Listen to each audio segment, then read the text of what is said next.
Assalamualaikum. Sampurasun. Katur ieu mah nya ka para pengurus RW jeung pengurus RT.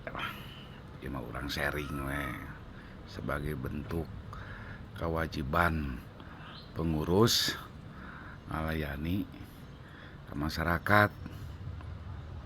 Di antarana ayeuna ku zaman pemerintah ayeuna Bapak Presiden Prabowo anu ngagelontorkeun bantuan BLT nya ke masyarakat kamari gitu.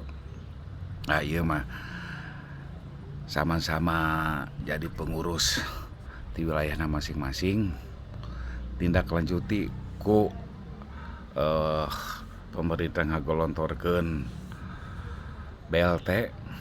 Yuk urang data jeung daftarkeun warga urang masing-masing anu bener-bener kudu meunang bantuan ti pemerintah nya. Di antarana teh anu sakaterang simkuring warga anu tidak berpenghasilan nya kusabab geus kolot, geus jompo. Terus warga anu gawena teh serabutan. Kadang gawe contohna di bangunan sabulan gawe 2 bulan eureuna tah nu kitu daftarkeun penta fotokopi kakak jeung KTP na. Selain eta nyaeta kategorina teh warga anu sabulan teh penghasilanna teh 1 juta.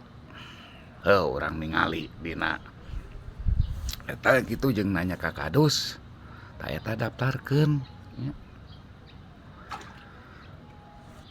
Selain eta urang selaku pengurus gitu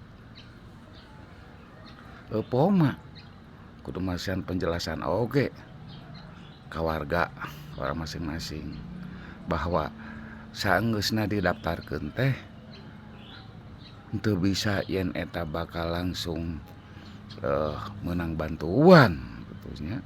Di antara wisna teh bakal diverifikasi oge tah ku para petugas meureunan di luhur teh.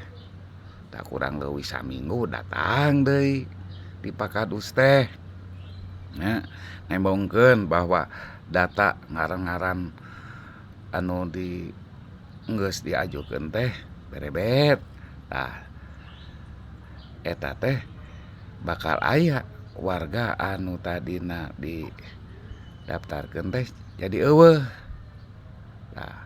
Mungkin posisina teh aya dina desil 4 ka luhur.